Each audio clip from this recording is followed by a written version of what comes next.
from Brooklyn to East Harlem's waterfront. It's about time they got a program like Cops and Kids. And New York residents have a lot to say about it. Reporter Davina Jakova has the story.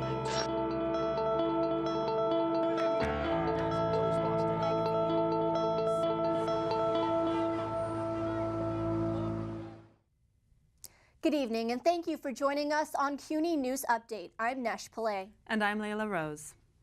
The funeral of former South African President Nelson Mandela took place Sunday. In an emotional ceremony, South Africans bid farewell to Mandela. He is known most as the man to bring the end to apartheid and for being the country's first black president. The Senate passed a bipartisan budget compromise on Tuesday to evade government shutdowns for the next 2 years. A dozen Republican senators voted in favor of the plan over another GOP filibuster. Mayor-elect Bill de Blasio is getting involved in the race for City Council Speaker. De Blasio is calling City Council members to express support for candidate Melissa Mark Viverito. Viverito is the first member of the council to endorse de Blasio's bid for mayor. Speaking of de Blasio, you'll want to listen up if you have kids in the kindergarten. Jacqueline Anglis and Maria Villasenor hit the streets to find out how new policies may affect your family. Jacqueline? Thanks, Nash and Layla. Mayor-elect Bill de Blasio continues to make strides toward universal pre-kindergarten. The potential new policy has a lot of people talking. Who needs pre-K? How do New Yorkers feel about de Blasio's plans? Here's Maria Villasenor with the story. There could be more tiny backpacks filling New York City schools next fall. Mayor-elect Bill de Blasio made expanding universal pre-kindergarten to all of the city's 4-year-olds a hallmark of his mayoral campaign. Early education experts say such a plan is long overdue. What we've come to understand from neuroscience is that the architecture of the brain is really constructed in the very early years of life. By the start of the next school year, de Blasio wants to have more than double the number of current full-day pre-K seats, saying that will prepare more children for future success. Only 31% of the city students this year were college and career ready. The number is even lower among Black and Latino students. If we know that early childhood education is beneficial and one of the best investments a society can make, and yet we have this contradiction that we're only serving half or less than half of the children who are in need of good early childhood education, we have a problem that needs to be fixed. De Blasio recently announced that he would soon launch a campaign to make sure the state legislature lets him pay for universal pre-K the way he wants to, with a tax hike of 0.5 percentage point on New Yorkers making more than $500,000 a year. His pitch already has support. I'd be willing to pay more taxes, knowing that everybody in New York has a chance to send their kids to school at 4. A recent Quinnipiac poll showed 63% of New York voters approved the tax increase, which de Blasio said would fund the pre-K expansion and more after-school programs at middle schools. One parent credits pre-K with her daughter's good grades. She's Student of the Month now. She's on level with reading, writing, and math, and without pre-K, that couldn't have happened. De Blasio's plan has its opposition. Critics have said such a move could endanger the city by pushing its wealthiest earners out, and lawmakers in Albany are reluctant to raise taxes. For New York City News Service, this is Maria Villasenor. Thank you, Maria and Jacqueline. Now to a quick break, but stay tuned. When we come back, an alleged sex scandal, the 5 Points debate, and shuffleboard in Brooklyn. We'll be right back. My name's Reggie. Just recently, my wife and I took in her sister's children. Now, we already had 4, so I went from becoming a family man to a man with a bigger family. Now, you can't eat love, so I don't know how I'm gonna feed them tonight. How was that, Rich? I think I look more like Denzel. That's cold, man. Play a role in ending hunger. Visit feedingamerica.org/hunger and find your local food bank. Welcome back. A Catholic school in Queens is facing scrutiny after former students speak up about faculty misconduct. E.J. Stewart and Kaylee Schnell have more. Thanks, Layla. St. Francis Prep is one of the most prestigious Catholic high schools in the United States. The school received an award for excellence in private education from the Department of Education and claims to be the largest Catholic high school in the country. But the school has been rocked by recent scandals that threaten to tarnish the school's 155-year reputation. Kaylee Schnell has the story. A Catholic education is thought to be one of the best you can get. But at St. Francis Prep in Queens, one former student claims her experience wasn't what she expected. What happened there just I never anticipated. I really thought this was going to be the best 4 years of my life. Moradian graduated in 2009 and has now filed a $17 million negligence lawsuit against the school. She claims officials ignored decades of complaints by her and other students who felt sexually harassed by members of the faculty. One of them, her Spanish teacher, Brother Ben O'Reilly. He had me alone with him during an hour period. He took my hands in his and he said to me, "My goal in life is to give you pleasure." Moradian says Brother Ben was eventually fired from his position as a teacher, but he was still allowed to live at the school, which made things very uncomfortable for her. Some wonder why Moradian, who's now in her 20s, waited 4 years to file a lawsuit against the school. I said, you know what, it's about time that this administration is held accountable for their wrongdoing. Felicia is not alone. There are 3 other lawsuits against the school for sexual misconduct, abuse, and defamation. One of those was brought by Elizabeth Cucinato Cirillo, a former teacher that was fired for starting a website called Burn and Rot in Hell, designed for students to vent about their problems online. I get Facebook messages or emails on my website every day saying thank you, saying that happened to me. Former students aren't sure what to believe. This is true. It's terrible, but you know, a lot of people are outraged, and it should be that school that we care about from an administrative standpoint is covering things that, you know, it's not, but doesn't represent. And it's terrible. You hear their responses, and it's typical, like, oh well, you know, we don't know what happened, and we're not gonna sit by and let these allocations, yada yada yada, and it just seems classic of them to do that. St. Francis Prep declined to comment on any of the 4 lawsuits that have caused quite a stir in Fresh Meadows, Queens. This is Kaylee Schnell for the New York City News Service. A shocking story for sure. Thank you, EJ and Kaylee. Now for a different sort of scandal also in Queens. Recent developments at 5 Points have left art lovers scratching their heads. Here are Zainab Akande and Jake Naughton with more on that.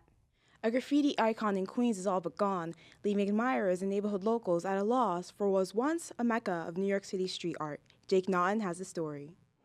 By some accounts, 5 Points was home to the largest collection of aerosol art in the world. No longer. The graffiti-covered warehouse visible from the 7 train in Long Island City was whitewashed last month.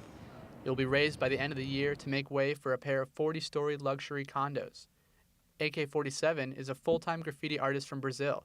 He lived and worked at 5 Points for 5 months and painted one of the largest murals on the building before it was whited out. In an email, he said, 5 Points is part of the hip-hop culture. Graffiti will never die in NYC, it's quite obvious to me. But graffiti will never be the same after 5 Points' death, and it's obvious to everybody. Visitors to 5 Points were also up in arms after the announcement of its demolition earlier this year. I think it's really sad that they're tearing it down because it's a part of, you know, New York history and New York, I guess, culture, and, you know, not just for graffiti artists, but artists in general.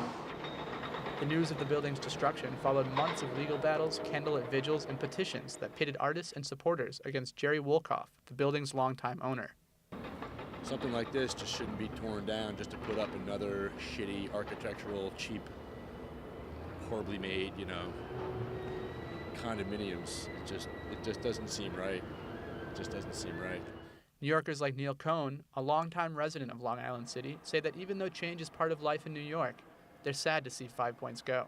The city's landscape changes so quickly over the years, and yeah, it's sad. It's a shame,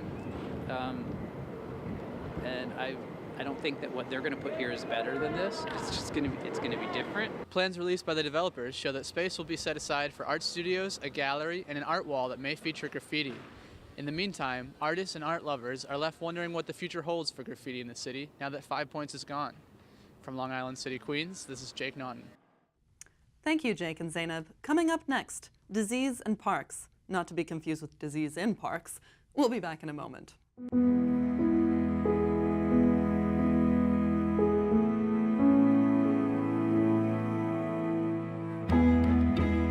Do your part. Visit feedingamerica.org/hunger and find your local food bank today. And we're back. Now, Layla, you and I had the opportunity to work on a very special story over the past few weeks. Yes, this certainly was an eye-opener. A new disease is sweeping New York's immigrant population, and some are saying that if it isn't controlled, it could be the next HIV. Here's more on that. Kali Sam had no reason to think about hepatitis B. People didn't get tested back home in Senegal, and people don't talk about it here in America. Then, 4 years after moving to New York, an ad for hepatitis screening caught his attention. I said, I'm gonna go get tested, and when I have a chance to get tested for free, I'll just go for it. It's better for me to know than to not know. And then I came, they drew my blood, and the result came, I was positive. Testing positive isn't a concern if you've been immunized, but it's a different story for people from countries that don't practice routine vaccination. Approximately 12,000 cases of hepatitis B are reported citywide each year, posing a huge threat to immigrant communities. Pani Perumalswamy, a physician at Mount Sinai Hospital, is part of an initiative trying to change that. Hep B, over many decades, can actually lead to liver cancer, liver cirrhosis, and liver failure. It's a silent infection, so mothers don't know, babies don't know, and as people grow up, a lot of times they don't even know that they're infected, and they've been infected for many decades. Kali discovered his positive status at an early stage, but a lot of others find out too late. I have a cousin, I think he passed away with hepatitis because people don't get diagnosed till the last minute. What pushed me to get tested really was those posters on the bus stop that say silent killer. Pani is optimistic about raising awareness before it comes to that. If we could vaccinate everybody, we should be able to try to, eliminate this problem, this major public health problem, over a few generations. And in those who are already infected, we have good treatments to prevent really bad outcomes. Outreach groups like the NYC Hepatitis B Coalition and the African Services Committee put the word out there, arrange screenings, and provide assistance. It's up to the rest of us to make hepatitis B something we talk about, so every individual can say, it's better for me to know than to not know. Now, on a much lighter note, a local park system is celebrating a major milestone with some major changes. Minda Smiley and Frank Green hit the parks to bring us more. It's the 125th birthday of the Bronx Park System, but it's not getting any birthday presents, and some people aren't happy about it. Minda Smiley has the story.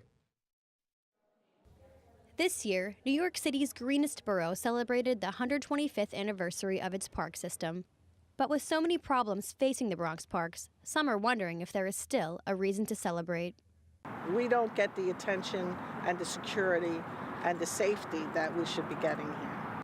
Because of inadequate funding from the Parks Department and City Council, the parks face many maintenance and security challenges in light of the anniversary. The only way that I think that you could really solve the problem is not to reallocate the pie, but to make the pie bigger.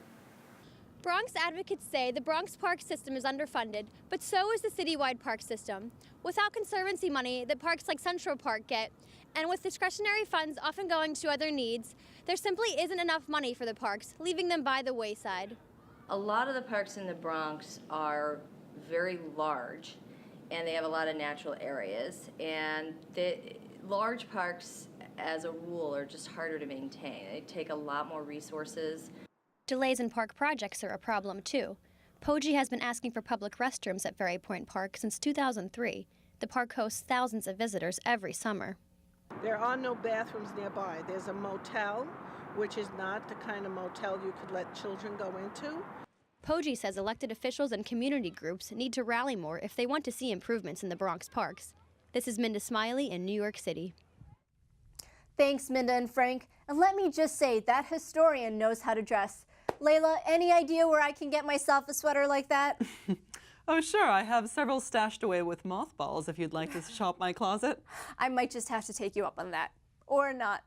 Up next, this is not your grandmother's shuffleboard. Stay tuned. Packers. Viking. Packers. Viking. Viking. Red state. Blue state. Vegan. Carnivore. We come from different places. Uptown. Downtown. Optimist. We come to different conclusions. Half empty. Half full. But when we live united, we create real, lasting change in the building blocks of life. The education, income, and health of our communities, our families, united. even the person next to us. Live united. Real change won't happen without you. So give, advocate, volunteer, live united. Sign up at liveunited.org. Welcome back. Is shuffleboard in vogue again? Meryl Lagish and Gwen Hogan head to Brooklyn to find out. Meryl? Shuffleboard used to be a cruise ship sport. Now, two fans are bringing some Florida sunshine to an old factory in Gowanus. Here's Gwen Hogan with a sneak peek of the world's first shuffleboard nightclub. A new game is coming to Gowanus, and you'll need a tang and biscuit to play. This warehouse is on its way to becoming the world's first shuffleboard nightclub. The inspiration is vintage Florida, and so we're hoping it will have a really tropical, easy breezy, old world Cuban feel to it. Royal Palms will be the city's first full-size shuffleboard club. There's really no such thing as an alcoholic, sort of a rum-spiked shuffleboard club. It doesn't exist. So we're trying to bring the bowling model to shuffleboard, and I think it's going to work. If you're not familiar with the game, it's fairly simple. It involves a stick called tang and a puck called biscuit. Players push the biscuit across the deck using the tang and score points depending on where they land on the triangle-shaped board. Table shuffleboard has even greater popularity in the city, seeing as the tables fit more easily into bars than full-sized courts. Here at the Diamond in Greenpoint, the shuffleboard table draws a big crowd. Today, one of the best players in the Northeast is visiting. Don Lathrop is here to help the regulars improve their game and to give the table a tune-up. After World War II, it was the most popular game anywhere, and the bars had them, and where I live, there was a bar on every corner. And even though some table shuffleboard enthusiasts are uninspired by Royal Palms opening, I associate that with retirees in Florida. Others think that having Royal Palms around might be good for the sport. It's more awareness, I guess, of the general game, but they're not even the same game. I'm definitely curious to check it out. I think it'll be great. Back in Gowanus, construction is well underway. Royal Palms will be open for private events in December, and then in January it will be open for the public to play. And then it'll be up for New Yorkers to decide, is the biscuit worth it? In Gowanus, I'm Gwen Hogan. That looks great, Marilyn. Gwen. I know I'll be the first in line to check it out. Well, that's it from all of us here at CUNY News Update. Thanks for joining us. I'm Nash Pillay. And I'm Layla Rose. Good night.